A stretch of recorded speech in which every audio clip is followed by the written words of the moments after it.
Shalom semuanya teman-teman. Terima kasih untuk kesempatannya malam hari ini. Saya akan sharing kebenaran firman Tuhan.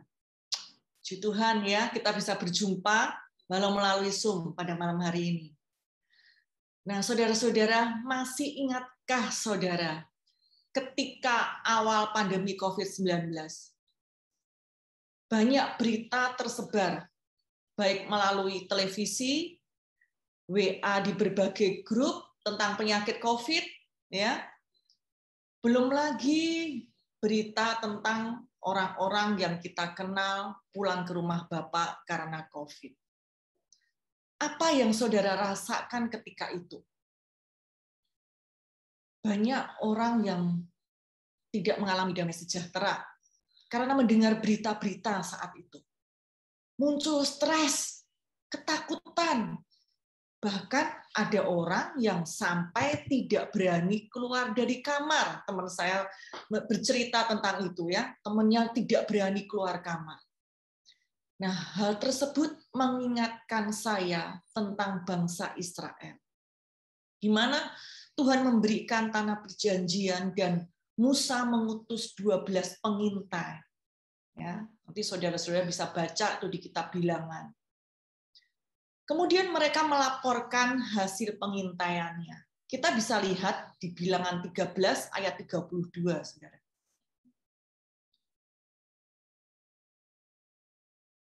Di situ dikatakan juga mereka menyampaikan kepada orang Israel kabar busuk tentang negeri yang diintai mereka dengan berkata, negeri yang telah kami lalui untuk diintai adalah suatu negeri yang memakan penduduknya.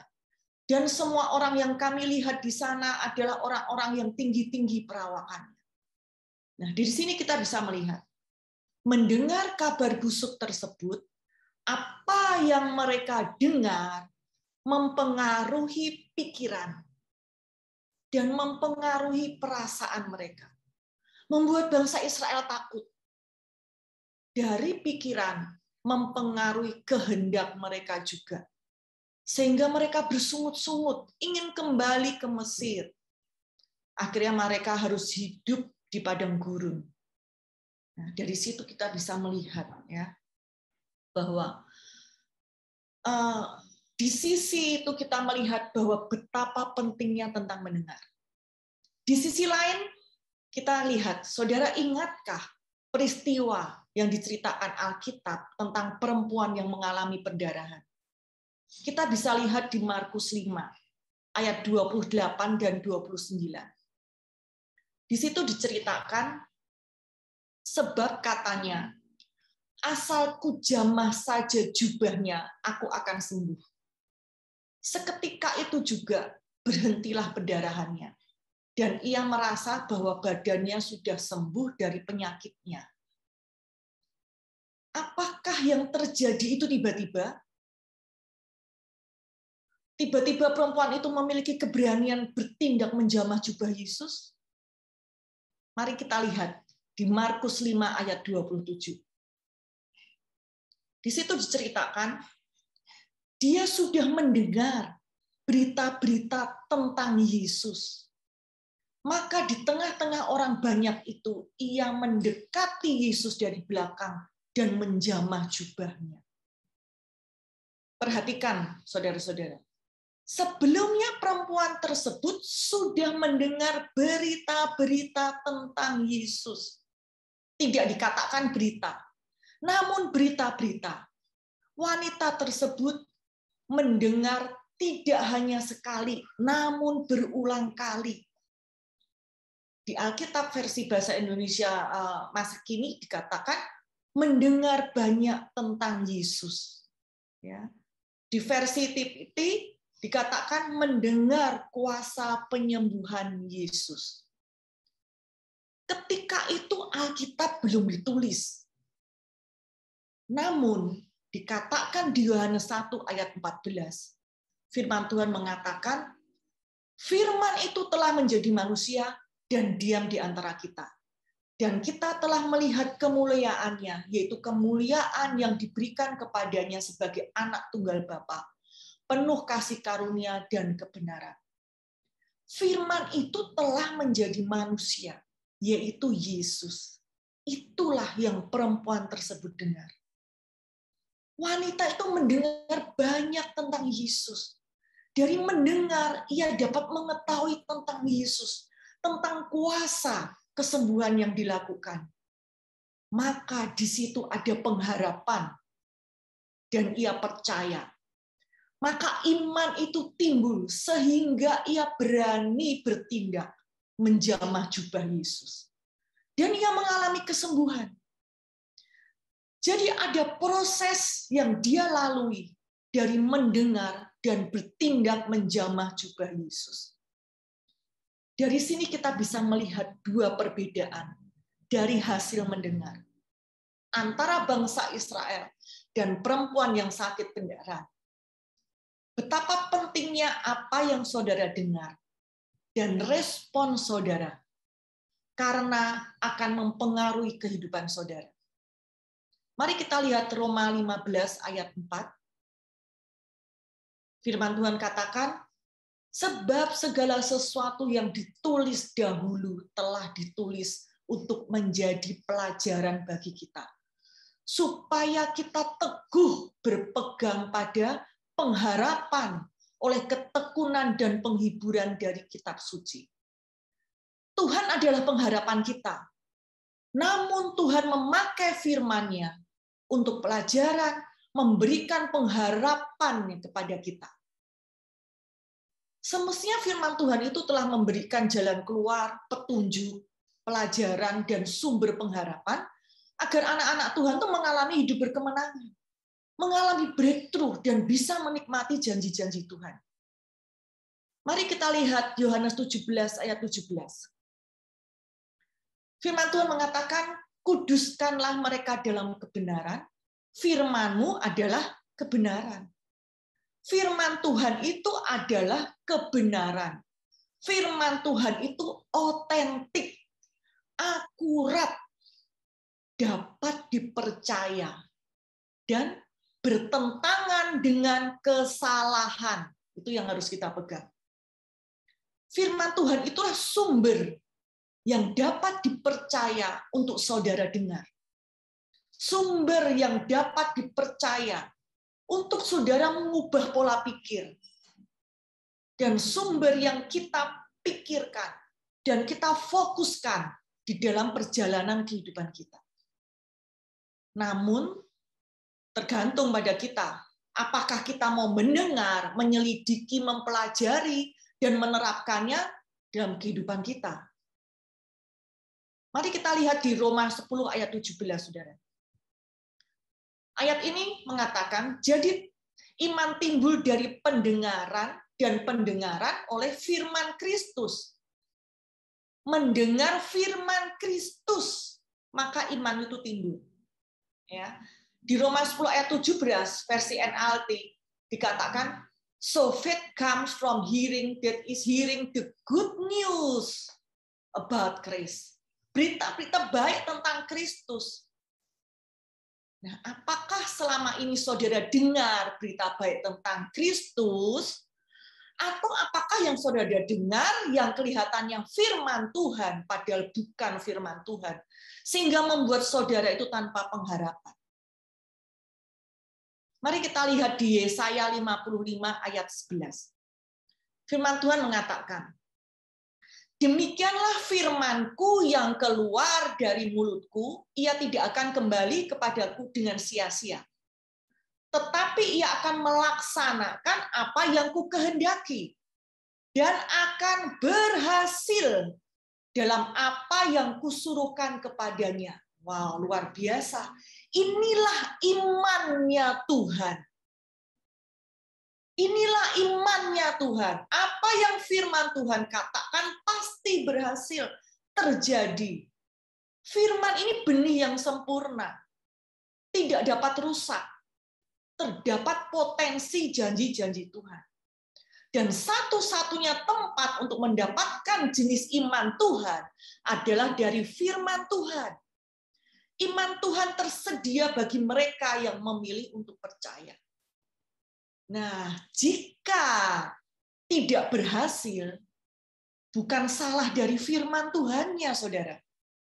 Berarti masalah ada di pihak kita. Meskipun kita sering mengatakan amin, amin. Apa masalahnya? Mari kita lihat Amsal 23 ayat 7a. Saya bacakan dari versi King James Version ya.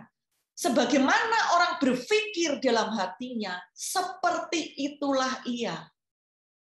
Dari ayat ini kita tahu betapa pentingnya apa yang ada di dalam pikiran kita. Apa yang kita pikirkan, apa atau yang menjadi pola pikir kita. Karena apa yang kita pikirkan itu akan termanifestasi, akan menggerakkan juga tindakan kita, dan berpengaruh di dalam kehidupan kita. Apa yang kita pikirkan berasal dari apa yang kita dengar. Contoh nih saudara, dari kecil nih, seringkali berulang kali mendengar orang tua bilang, "Nah, jangan hujan-hujan, nanti masuk angin. Jangan hujan-hujan, nanti masuk angin." Di pikiran itulah yang dia dengar. Oh, kena hujan, masuk angin. Maka akhirnya itulah yang dia percayai. Setiap kena hujan, dia selalu masuk angin. Sampai dewasa mengalami seperti itu. Atau saudara mendengar tentang penyakit keturunan. Di dalam obrolan dengan teman-teman, di dalam lingkungan keluarga, bahkan berita medis, ketika seseorang mengalami gejala sedikit mulai berpikir, wah ini seperti orang tua aku dulu mengalami penyakit A, mempercayai penyakit tersebut, dan mereka menerima hal apa yang mereka percayai. Mereka berdoa kepada Tuhan untuk menyembuhkan. Namun apa yang ia doakan dan apa yang ada di pikirannya, pola pikirannya itu berlawanan. Apakah juga saudara sering mendengar, ya bahkan mempercayai bahwa penyakit itu diizinkan Tuhan? Diizinkan artinya dikehendaki Tuhan. Jika saudara berpikir penyakit itu diizinkan Tuhan, dikehendaki Tuhan, mengapa berobat? Minta kesembuhan. Artinya itu melawan Tuhan. Apakah seperti itu? Atau selama ini saudara mendengar bahwa jika Tuhan belum menyembuhkan itu karena saudara belum memberi perpuluhan? Ada yang mengatakan, Tuhan belum menyembuhkan. Karena Tuhan tahu setelah kamu sembuh, kamu nggak akan ke gereja. Juga mereka ada yang mengatakan belum menyembuhkan karena Tuhan sedang memproses agar dewasa. Akhirnya mereka terjadilah apa yang mereka percayai. Mereka tidak mengenal sifat Bapa yang sesungguhnya. Maka ketahuilah saudara, itu bukan Tuhan yang saya kenal di dalam Yesus Kristus. Apakah Tuhan itu preman yang harus disogok uang saudara agar saudara aman? Pola pikir seperti itu yang firman Tuhan katakan berupa benteng-benteng yang harus roboh dan digantikan. Mari kita lihat Roma 12 ayat 2. Firman Tuhan mengatakan, janganlah kamu menjadi serupa dengan dunia ini, tetapi berubahlah oleh pembaruan budimu, sehingga kamu dapat membedakan manakah kehendak Allah, apa yang baik, yang berkenan kepada Allah, dan yang sempurna. Tuhan tuh mau kita tuh berbeda dari orang-orang yang tidak percaya. Tidak seperti orang-orang dunia. Maka pentingnya Tuhan meminta kita mengubah pola pikir kita. Nah, kita perlu tahu nih saudara-saudara tentang sistem kerja otak manusia. Karena apa yang kita terima, kita dengar, ya melalui panca indera kita, termasuk dengan dengar, itu berulang-ulang dan dibicarakan, kerekam, diimajinasikan, itu efektif akan terbentuk ingatan dalam pikiran seseorang, ya. Dan itu akan tertanam di dalam memori bawah sadarnya. Akan terbentuk menjadi belief system. Menjadi apa yang saudara percayai. Jika pola pikir saudara tidak sesuai firman Tuhan, akan menjadi benteng-benteng. Maka hidup saudara tidak akan menerima seperti apa yang firman Tuhan katakan. Hidup kita akan mengikuti pikiran kita yang dominan tersebut. Karena benteng-benteng itu akan menerima hal-hal yang dia terima yang sesuai dengan benteng tersebut. Jika hal itu tidak sesuai, dia tidak akan terima. Makanya tidak heran jika kita melihat orang bisa berdebat atau menyangkal kebenaran firman. Karena hal itu tidak sesuai dengan benteng tersebut, maka benteng tersebut menolaknya. Nah, untuk merubah pola pikir, kita harus tahu apa yang firman Tuhan katakan. Nah, bagaimana caranya? Kita menggantikan apa yang ada dalam pikiran kita yang tidak sesuai firman Tuhan, kita gantikan dengan apa yang firman Tuhan katakan. Firman Tuhan kita dengar berulang-ulang, kita bicarakan, kita imajinasikan. Roh Kudus itu akan membuat kita mengerti. Ya. Dan harus ada relationship kita tuh dengan Tuhan yang ada di balik firman tersebut. Firman Tuhan itu akan hidup, tidak sekedar tulisan. Dengan memikirkan, mengimajinasikan, juga akan efektif untuk kita mengingat. Maka hal tersebut akan tertanam di dalam memori bawah sadar kita. Akan terbentuk menjadi belief system. Itu akan menjadi apa yang saudara percayai. Dan akan saudara pakai sebagai cara berpikir yang baru. Jadi tidak hanya sekedar pengetahuan saja, saudara. Nah, hal tersebut mengingatkan saya apa yang firman Tuhan katakan itu di Yosua 1 ayat 8. Yosua 1 ayat 8, firman Tuhan mengatakan, janganlah engkau lupa memperkatakan kitab Taurat itu, tetapi renungkanlah itu siang dan malam, supaya engkau bertindak hati-hati sesuai dengan segala yang tertulis di dalamnya. Sebab dengan demikian, perjalananmu akan berhasil dan engkau akan beruntung. Merenungkan, memakai kata meditate, kata yang sama dengan yang diterjemahkan sebagai imajinasi. Merenungkan, mengimajinasikan, atau memikirkan berulang-ulang. Demikian pula dengan firman Tuhan di Ulangan 6 ayat 7. Di situ firman Tuhan katakan, haruslah engkau mengajarkannya berulang-ulang kepada anak-anakmu dan membicarakannya apabila engkau duduk di rumahmu, apabila engkau sedang dalam perjalanan, apabila engkau berbaring, dan apabila engkau bangun. Di sini sekarang jelas dan kita dapat mengerti mengapa firman Tuhan meminta kita merenungkan, mengimajinasikan, membicarakan, tidak hanya sekali, namun berulang-ulang. Imajinasi itu seperti kandungan, saudara. Ya, orang bisa melahirkan karena mengandung. Begitu pula dengan imajinasi. Itu di mana tempat mengandung. Jika kita tidak tahu apa yang firman Tuhan katakan, kita tidak dapat merubah pola pikir kita sesuai firman Tuhan. Karena firman Tuhanlah sumber untuk kita mendengar dan merubah pola pikir, serta apa yang kita pikirkan. Kembali ke contoh tadi, saudara. Dari kecil dengar berulang-ulang, jangan hujan-hujan, nanti masuk angin. Maka masuklah dalam pikirannya, kena hujan akan masuk angin. Akan menjadi belief system. Begitu pula penyakit keturunan. Ya, menganggap, oh ini penyakit dari orang tuanya. Mempercayai seperti itu. Baru merasakan sedikit simptom, sudah gejala sedikit, sudah mulai berpikirnya, waduh, ini jangan-jangan penyakit seperti dengan orang tuanya. Nah, saudara harus berubah, mengubah pola pikir ini sesuai apa yang firman Tuhan katakan. Di 1 Petrus 2 ayat 24, firman Tuhan mengatakan, Ia sendiri telah memikul dosa kita di dalam tubuhnya di kayu salib.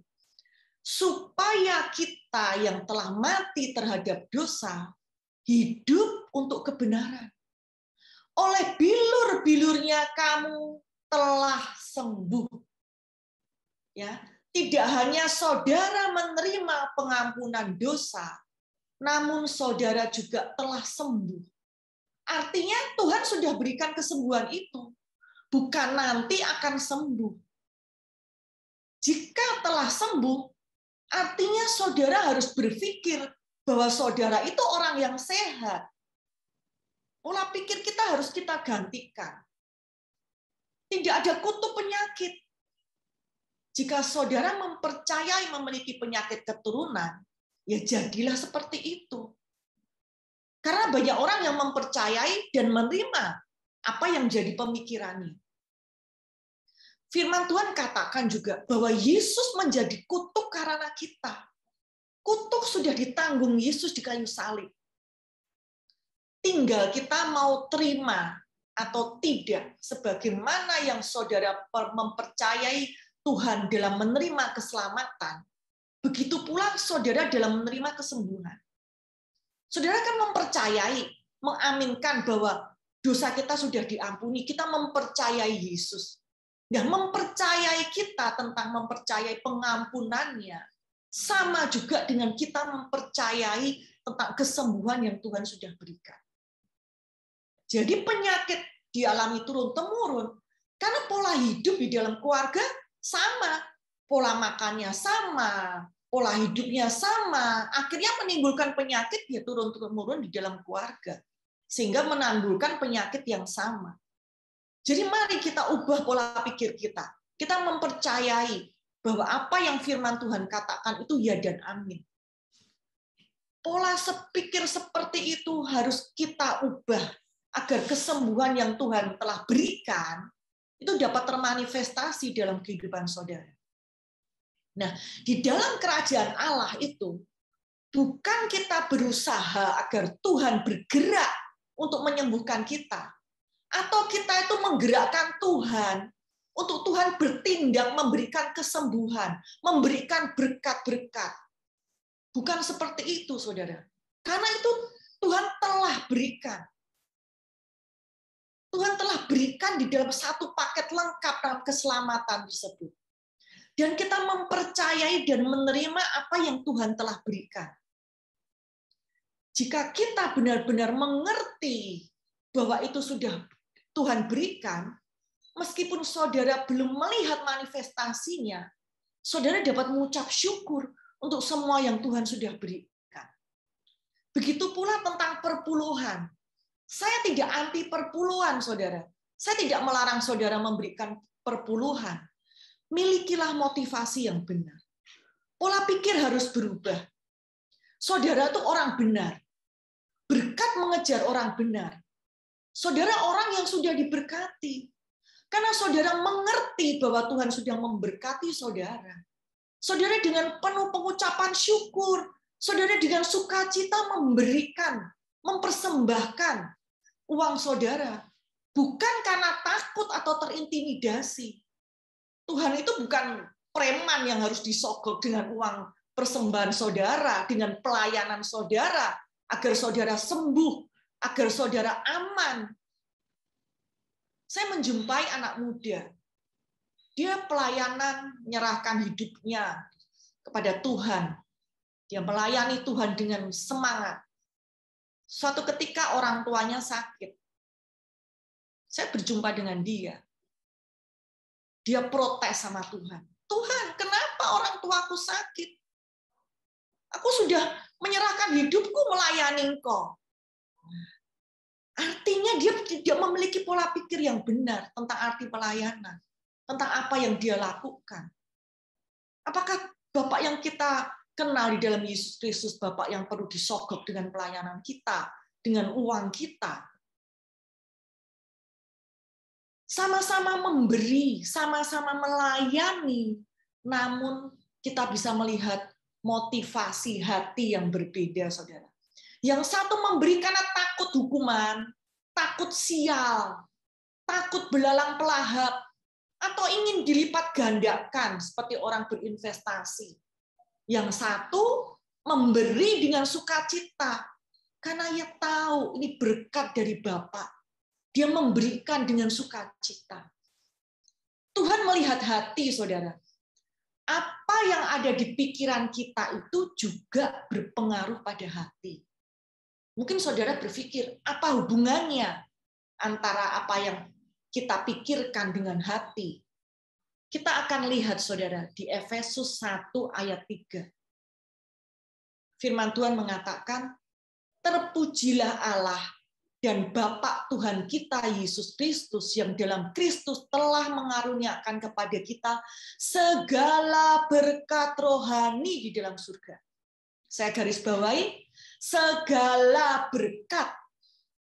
Artinya, apa yang menjadi kebutuhan dari roh, jiwa, dan tubuh saudara ada di dalam satu paket lengkap yang namanya keselamatan.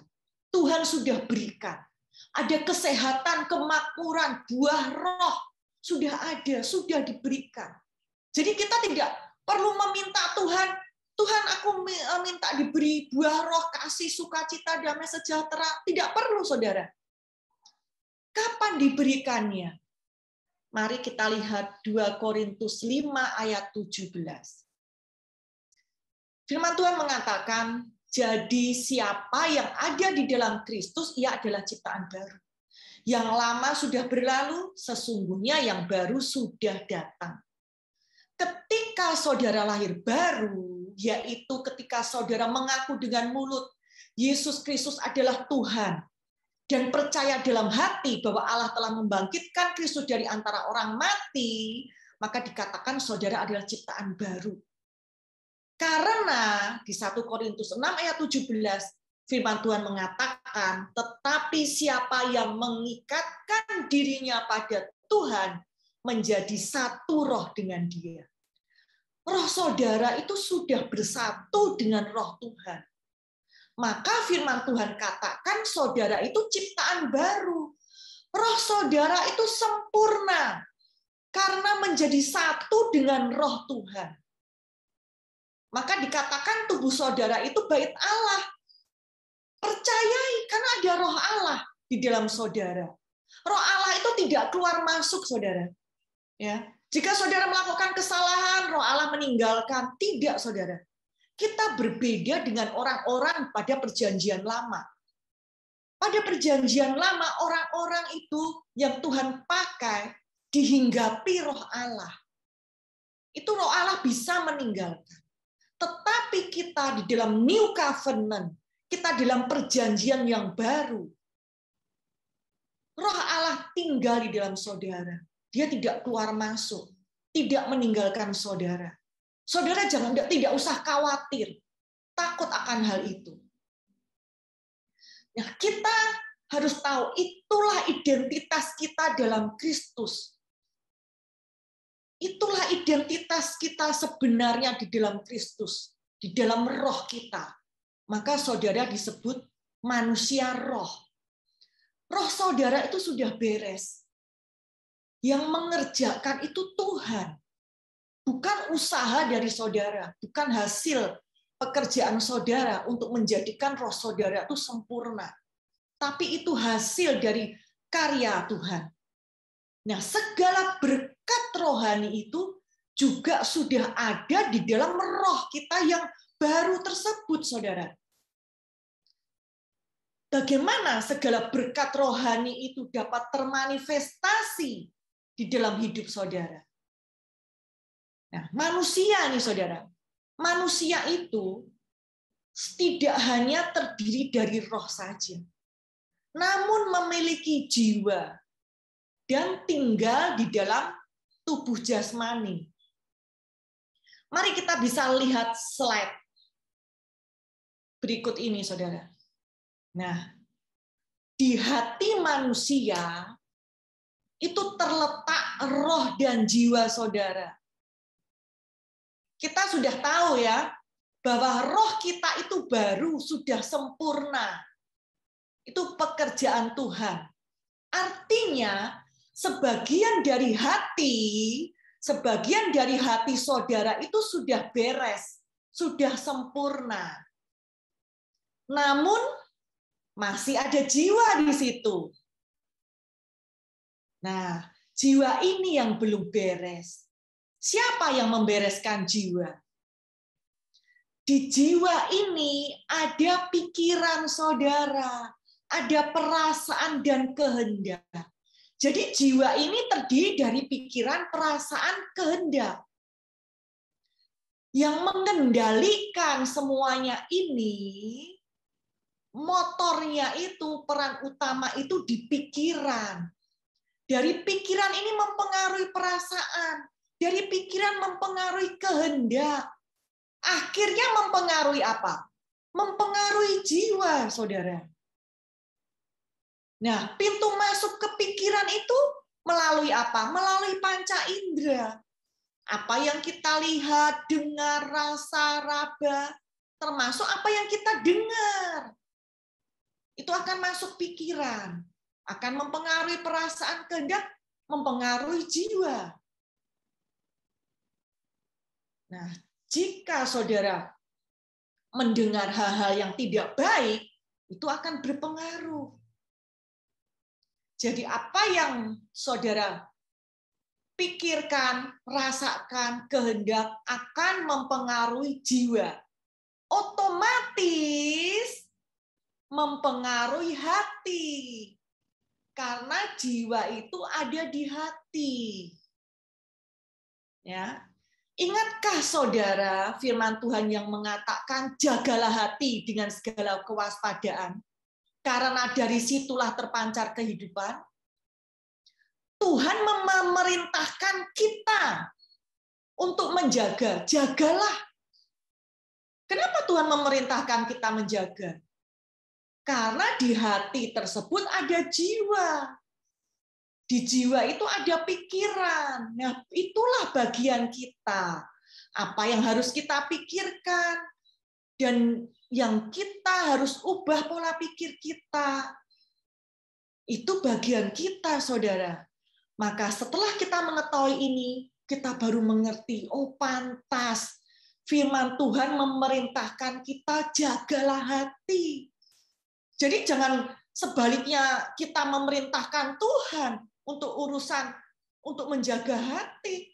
Tuhan memerintahkan kita, jangan kita memerintah Tuhan kembali. Ini peran kita. Nah, di sini kita mengerti artinya bahwa kita pun harus selektif apa yang kita dengar. Apapun, dari berita-berita maupun dari pengajaran yang kita terima, apakah itu kebenaran firman Tuhan? Begitu pula ketika saudara mendengar sharing apa yang saya sharingkan tentang firman Tuhan. Saudara harus pelajari firman tersebut. Di dalam saudara ada Roh Kudus yang akan memberikan hikmat, menerangi saudara. Saudara harus mengerti apakah itu sesuai kebenaran firman atau tidak. Ketika kita berpikir dan mengubah pola pikir kita sesuai apa yang firman Tuhan katakan, maka pintu di jiwa itu akan terbuka. Segala berkat rohani yang ada di dalam roh itu mengalir, termanifestasi keluar melalui jiwa kemudian ke tubuh kita. Namun jika pola pikir saudara tidak sesuai firman, artinya bukan dari roh, akan menjadi penghalang, sumbatan di jiwa ini. Sehingga apa yang sudah tersedia, yang Tuhan sudah berikan segala berkat rohani itu di dalam roh kita, tidak dapat mengalir, termanifestasi keluar. Sehingga saudara tidak bisa menikmati janji Tuhan. Bukan karena Tuhan tidak memberikan, tapi ada sumbatan penghalang di situ yang menghalangi apa yang Tuhan sudah berikan. Pikiran kitalah sendiri yang menghalangi. Oleh karena itu, jangan batasi Tuhan lewat pikiran kita. Oleh karena itu, firman Tuhan Di Filipi 4 ayat 8 mengatakan, jadi akhirnya saudara-saudara, semua yang benar, semua yang mulia, semua yang adil, semua yang suci, semua yang manis, semua yang sedap didengar, semua yang disebut kebajikan dan patut dipuji, pikirkanlah semuanya itu. Dengan saudara memikirkan dan mengubah pola pikir sesuai firman Tuhan, maka jiwa saudara pun jadi selaras dengan hal-hal yang ada di dalam roh. Jadi terkoneksi, saudara, nyambung, sefrekuensi dengan sumbernya. Nah, kemudian mungkin saudara bertanya, bagaimana jika muncul pikiran-pikiran yang tidak baik, yang tidak diundang kok tiba-tiba muncul di pikiran? Bukan ditengking. Jangan semua-semua ditengking, saudara. Jika muncul pikiran yang saudara tidak kehendaki atau tidak sesuai firman Tuhan. Caranya bagaimana? Dengan menggantikan dengan pemikiran yang dari Tuhan. Yang masuk di dalam kategori tadi yang firman Tuhan katakan di Filipi 4 ayat 8. Ya. Kita gantikan dengan hal-hal semua yang baik, semua yang benar, mulia, suci, manis, sedap didengar, semua yang disebut kebajikan dan patut dipuji. Nah, hal-hal seperti itu. Contoh simpelnya nih, saudara.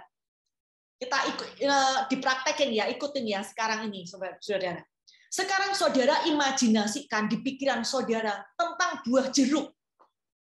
Coba, saudara pikirkan buah jeruk. Terbayangkan buah jeruk? Saudara tidak suka buah jeruk itu. Jangan ditengking, saudara. Gantikan saja. Saudara sekarang berpikir tentang apa buah yang saudara suka. Anggur contohnya. Coba imajinasikan sekarang anggur. Dalam waktu singkat, saat itu jeruk itu akan tersingkir. Sekarang anggur yang ada di dalam pikiran saudara. Itu salah satu contoh simpel, saudara. Saudara menggantikan pemikiran yang tidak sesuai firman Tuhan, saudara gantikan dengan pikiran yang sesuai firman Tuhan. Begitu pula saudara bisa berada di depan Zoom ini. Namun belum tentu pikiran saudara fokus di sini. Saudara bisa berada di suatu tempat lain dengan pikiran saudara sendiri. Itu pilihan saudara. Di bawah kendali saudara. Nah, di sini kita mengerti betapa penting pikiran tersebut. Perubahan pola pikir sesuai firman Tuhan itu kita lakukan seumur hidup kita, saudara. Selama kita masih hidup, disitulah terus kita terjadi perubahan pola pikir. Itu semestinya yang disebut dengan pertobatan, metanoia. Pertobatan sebagai orang Kristen itu tidak terjadi pertama kali ketika menerima Yesus sebagai Tuhan dan Juru Selamat. Namun pertobatan yang terus-menerus itu artinya perubahan pola pikir sesuai firman Tuhan sepanjang hidup kita. Mari kita lihat 3 Yohanes 1 ayat 2. Saudaraku yang kekasih, aku berdoa semoga engkau baik-baik dan sehat-sehat saja dalam segala sesuatu, sama seperti jiwamu baik-baik saja. Wow, ayat ini luar biasa, saudara. Perhatikan. Engkau baik-baik dan sehat-sehat, nggak cuma di dalam satu hal, namun segala sesuatu. Sama, saya garis bawahi ya, sama seperti jiwamu baik-baik. Artinya, keadaan jiwa saudara itu sangat mempengaruhi keadaan dan kesehatan saudara. Apakah akan baik-baik keadaan saudara? Apakah akan sehat-sehat di dalam segala sesuatu tergantung jiwa saudara. Dari sini kita tahu bahwa jiwa ini selalu dipengaruhi, dikendalikan oleh pikiran. Pernahkah saudara sakit emah atau lambung mengalami gangguan? Sering saya mendengar dari teman seperti itu. Padahal sudah makan teratur. Tidak pernah telat makan. Ternyata itu stres. Banyak pikiran, hal-hal di dalam pikirannya yang menjadi beban, timbul stres. Maka kena penyakit lambung. Keadaan yang tidak baik di jiwa melalui pikiran akan menimbulkan segala penyakit. Sekarang contoh simpel lagi nih saudara. Saudara imajinasikan ya, buah jeruk. Tapi jeruk ini hijau saudara. Ya, sekarang coba imajinasikan jeruk warna hijau. Kemudian jeruk itu kita potong, kita peras. Ya, saudara peras jeruk yang hijau itu, saudara minum, rasanya asam sekali. Imajinasikan. Nggak berapa lama pasti air liur saudara keluar. Karena imajinasi tersebut. Itu berhubungan pikiran dengan apa yang ada di dalam tubuh. Keadaan yang tidak baik di jiwa mempengaruhi, juga menghalangi segala berkat di roh kita untuk termanifestasi dalam hidup kita. Mari kita lihat Yesaya 26 ayat 3. Saya akan bacakan di dalam versi King James Version. Engkau akan menjagai dengan damai sejahtera yang sempurna, yang pikirannya tetap tertuju padamu. Kau jagai dengan sebab kepadamu ia percaya. Ya. Tuhan menjagai dengan damai sejahtera yang sempurna. Yang pikirannya tetap tertuju kepada Tuhan. Nah, tadi kita tahu saudara, bahwa saudara ketika saudara lahir baru, roh Allah itu ada di dalam roh saudara. Maka karakter, sifat Allah itu juga ada di dalam saudara, yaitu buah roh. Kasih, sukacita, damai sejahtera, kemurahan, kebaikan, kesetiaan, kelemah lembutan, penguasaan diri, semua itu ada di dalam roh saudara. Sudah ada. Saudara tidak perlu meminta. Nah, ketika saudara pikiran saudara tetap tertuju kepada Tuhan, maka manifestasi buah roh itu tentang damai sejahtera itu saudara bisa rasakan, akan termanifestasi. Namun jika pikiran kita tidak tertuju pada hal-hal yang firman, pada apa yang sesuai firman Tuhan, itu tidak termanifestasi, keluar, saudara tidak bisa merasakan. Jadi di dalam kondisi dunia sekarang ini, di luaran sana, banyak mungkin yang saudara dengar, tapi saudara harus selektif. Pikiran saudara itu kuncinya, untuk saudara tetap merasakan damai sejahtera. Nah, damai sejahtera ini bukan diambil Tuhan, atau dikasih lagi, ditarik lagi, itu enggak, saudara. Namun kerjanya seperti itu, tetap ada di dalam roh kita. Namun itu termanifestasi atau tidak, itu kembali lagi dari saudara. Di mana pikiran saudara, apakah tetap tertuju kepada Tuhan. Mari kita lihat Yohanes 6 ayat 63. Saya bacakan dari versi BIMK. Yang membuat manusia hidup ialah roh Allah. Kekuatan manusia tidak ada gunanya. Kata-kata yang kukatakan kepadamu, ini adalah kata-kata roh Allah. Dan kata-kata yang memberi hidup. Kata-kata roh Allah, yaitu firman Tuhan, itu memberi kehidupan. Bukan mematikan. Kehidupan dalam firman adalah kehidupan Yesus sendiri. Itu yang akan mengalir dalam hidup saudara. Mari kita lihat Roma 8 ayat 5. Sebab mereka yang hidup menurut daging memikirkan hal-hal yang dari daging. Mereka yang hidup menurut roh memikirkan hal-hal yang dari roh. Nah, pilihan saudara. Kita sudah tahu identitas kita itu di dalam roh. Identitas kita dalam Kristus adalah roh. Saudara manusia roh. Manusia roh seharusnya hidup menurut roh dengan memikirkan hal-hal yang dari roh, yaitu perkataan-perkataan firman yang adalah roh dan hidup. Itu yang harusnya ada di dalam pikiran kita. Maka akan memproduksi pula hal-hal yang dari roh, yaitu kehidupan Yesus yang akan mengalir di dalam tubuh saudara, di dalam kehidupan saudara. Bukan kita memikirkan hal-hal yang lain, ya, yang berdasarkan panca indera. Hal-hal yang dari daging itu yang dari panca indera, saudara. Apa yang kita rasakan, apa yang kita dengar, apa yang kita lihat, seperti itu. Itu yang dari daging itu seperti itu. Sekalipun kita mendengar berita buruk, salah satunya diagnosa dokter, saya tidak menyalahkan dokter. Dokter harus mengatakan sebenarnya berdasar diagnosa pengetahuan medis. Atau kita melihat secara fakta, secara realita.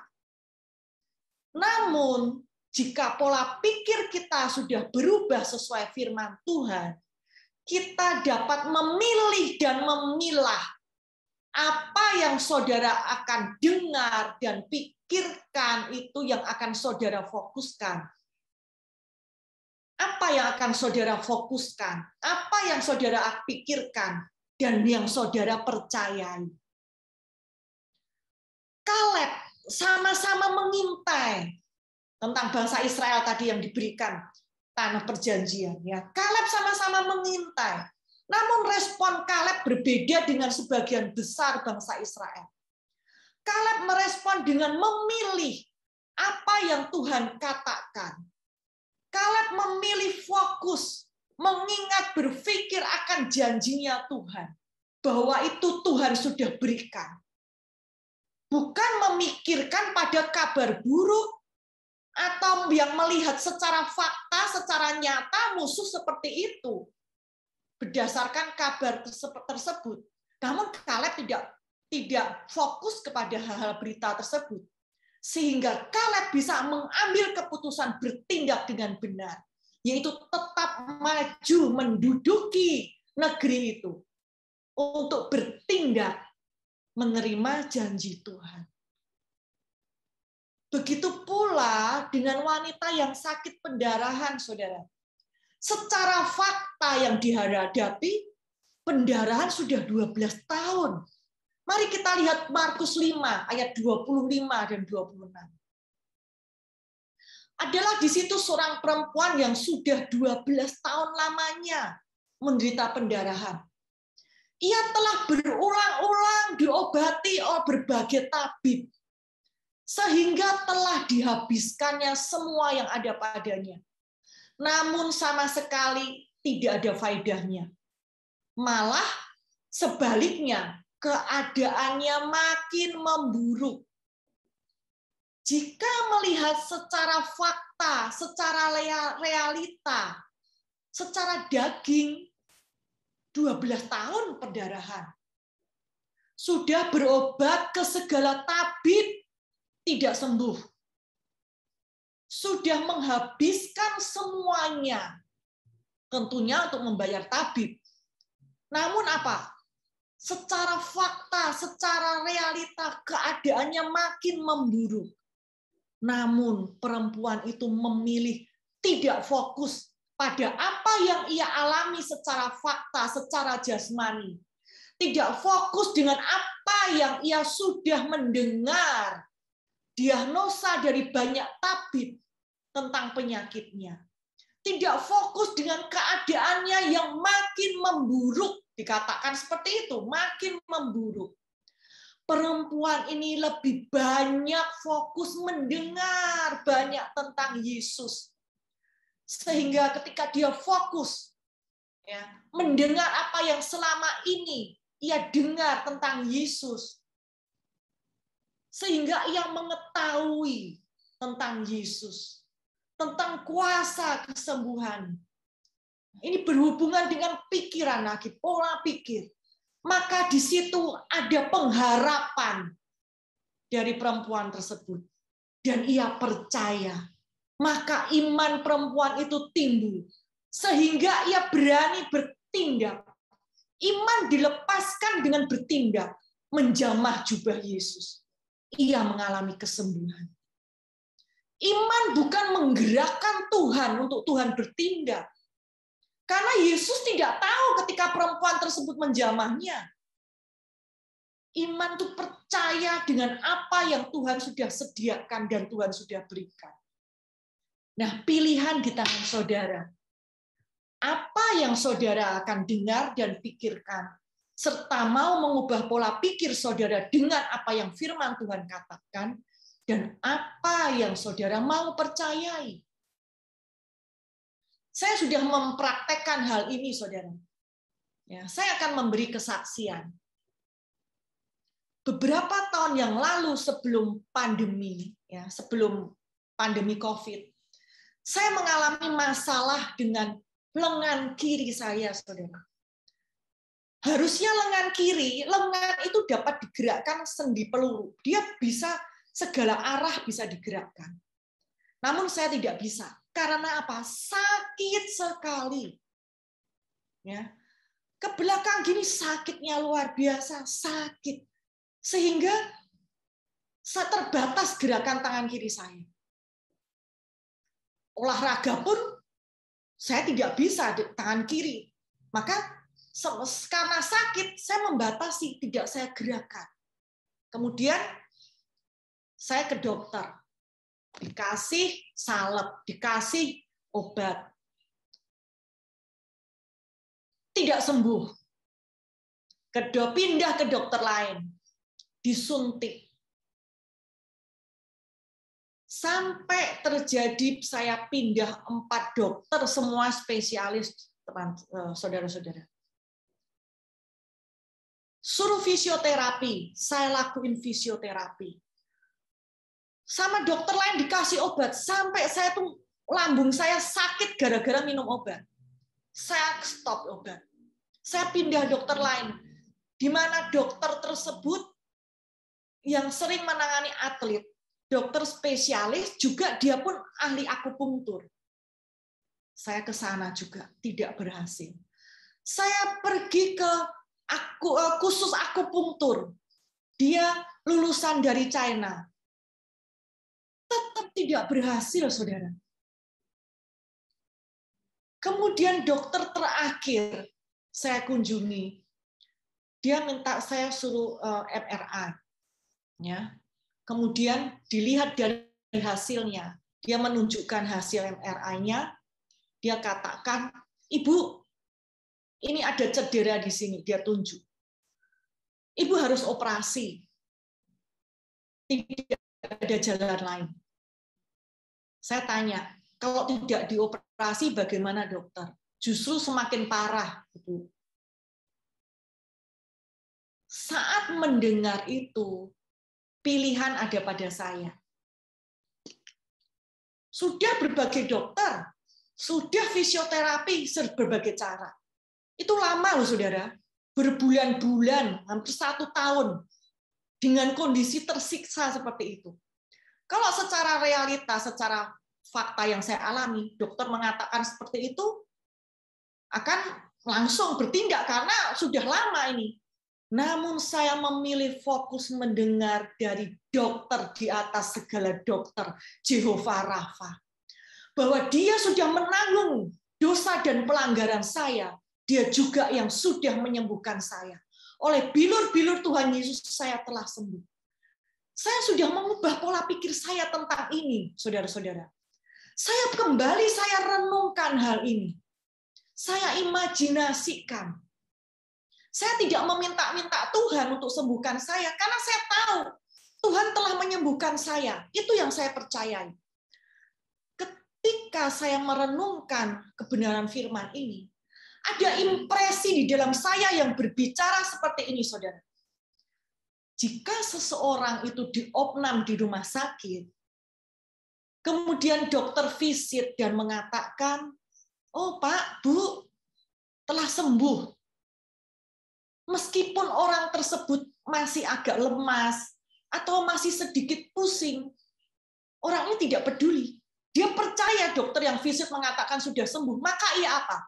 Bergegas, berkemas untuk check out dari rumah sakit. Dari impresi itu saya bisa nangkap, saya tahu maksudnya. Dokter di atas segala dokter, Jehovah Rafa mengatakan saya telah sembuh. Saya percaya saya sudah sembuh, maka saya tidak tinggal diam. Saya harus bertindak, artinya saya sudah sembuh. Saya orang yang sembuh, saya bertindak dengan menggerakkan tangan saya. Meskipun sakit, daging mengatakan sakit, daging berteriak sakit. Namun roh mengatakan sudah sembuh. Saya memilih memikirkan fokus pada apa yang roh katakan. Maka saya gerakkan dan saya mengucap syukur. Saya mengucap syukur itu, mengucap syukurnya keluar dari hati, saudara. Karena saya tahu Tuhan sudah sembuhkan meskipun daging berteriak sakit. Saya perintahkan otot, tulang, saraf. Saya perkatakan, otot semua di lengan kiri, tulang, apapun saraf, engkau pulih sempurna sebagaimana Tuhan itu menciptakan aku sempurna. Engkau harus tunduk. Daging engkau tunduk apa yang dari roh yang firman Tuhan katakan oleh bilur-bilur Tuhan Yesus, aku telah sembuh. Tuhan Yesus sudah bayar lunas 2000 tahun yang lalu. Aku tidak berhak menanggung ini lagi. Saya memperkatakan itu. Besok pagi, saudara, saya bangun. Ada perubahan yang sangat jelas. Saya semakin semangat, saya gerakan tangan saya tidak peduli teriakan daging sakit. Progres terjadi jelas sekali setiap hari. Dan saya sembuh total tanpa operasi. Wah, saya haleluya, puji Tuhan. Saya melihat firman itu hidup saya mengalami. Lengan saya bebas bergerak sembuh total setelah saya mengambil keputusan. Saya bertindak. Ya, jadi saya mempercayai, baru saya memperkatakan firman. Sebagaimana firman Tuhan, mempercayai lalu kita berkata-kata. Bukan kita berkata-kata supaya kita percaya. Bukan kita memperkatakan supaya iman itu timbul. Tidak, saudara. Saya mempercayai. Kemudian saya memperkatakan firman. Saya sembuh total tanpa operasi. Luar biasa. Firman Tuhan itu ya dan amin. Begitu pula kemudian saya menghadapi suami mengalami COVID. Saya sudah pernah saksikan itu. Di Reva Ministry juga tentang hal itu. Saya rindu. Saudara-saudara mengalami apa yang Tuhan sudah janjikan. Hal ini tidak hanya berlaku buat saya. Juga buat saudara. Dia Bapa yang sangat baik, saudara. Saudara jangan dengarkan hal-hal yang apapun berita yang bertentangan dengan kebenaran firman Tuhan.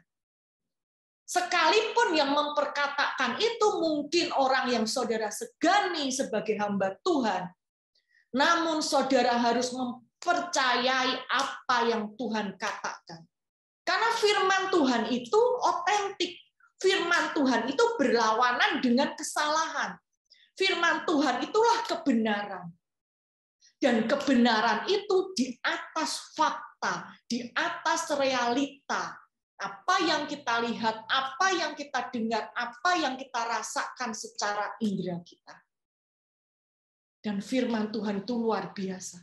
Dia sudah menyediakan, Tuhan sudah menyediakan apa yang anak-anaknya perlukan. Namun banyak anak-anak Tuhan yang tidak mengerti apa yang harus dilakukannya. Semua itu sudah ada, Tuhan sudah sediakan di dalam kebenaran firman-Nya. Tuhan Yesus memberkati, saudara.